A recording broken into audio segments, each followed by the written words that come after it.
বারুইপুরের সূর্যপুরে উত্তেজিত জনতার হাতে নিহত ইন্দ্রজিতের মৃত্যু নিছকে গণপিটুনি নয়, বরং এটি একটি সুপরিকল্পিত এবং উদ্দেশ্য প্রণোদিত হত্যাকাণ্ড বলে দাবি করলেন মুখ্যমন্ত্রী শুভেন্দু অধিকারী।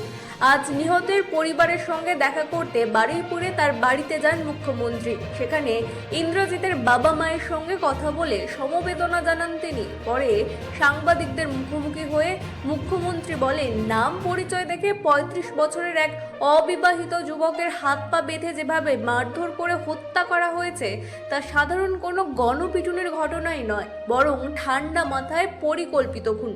তার অভিযোগ, নির্বাচনের পরাজিত শক্তির উস্কানির পাশাপাশি এই ঘটনার নেপথ্যে অতিবাম এবং উগ্র মৌলবাদী শক্তির বড়সড় ষড়যন্ত্র থাকতে পারে। মুখ্যমন্ত্রী জানান, ঘটনার ভিডিও এবং ছবি খতিয়ে দেখে মূল অভিযুক্তদের চিহ্নিত করা হয়েছে।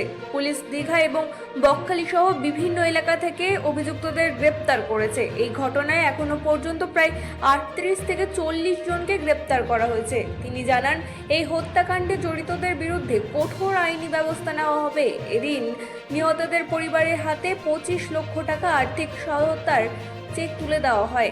পাশাপাশি নিহতের বাবা এবং তার দাদাদেরকে সাহায্যের হাতও বাড়িয়ে দেওয়া হয়। দাদা বাপি মণ্ডলকে সিভিক ভলেন্টিয়ারে চাকরি দেওয়া হয়েছে, তার পোস্টিং হবে সূর্যপুর পুলিশ ফাঁড়িতে।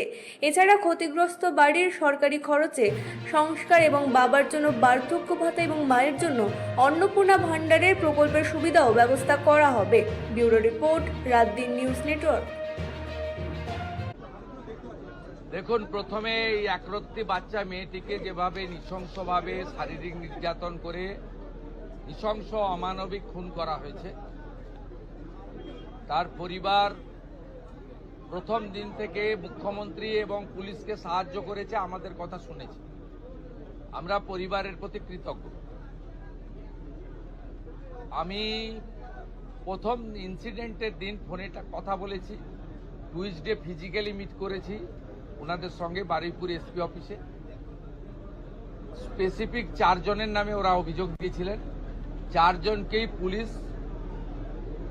খুব প্রপারলি এবং কুইকলি অ্যারেস্টেড করেছে।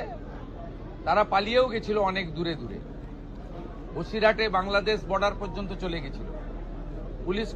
পুলিশ এবং এসটিএফ আমাদের বারুইপুর ডিস্ট্রিক্ট পুলিশ এবং STF under the guidance of the DGP properly তারা করেছেন। এটা তো 1 নম্বর। দ্বিতীয় নম্বর হচ্ছে, বাকি যা ইনসিডেন্ট ঘটেছে আপনারা জানেন, ওই পার্টে আমি যাব না, ওটা সিআইডি ইনভেস্টিগেশন হচ্ছে। আমি ওই পার্টে কোনো কমেন্ট করব না।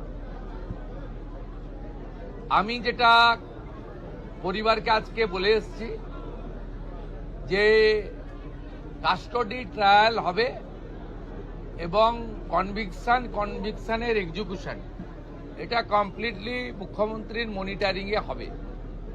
একটা দৃষ্টান্তমূলক নজির আমরা এই কেসে রাখব এবং গভর্নমেন্টের পক্ষ থেকে কিছু দায়িত্ব ছিল,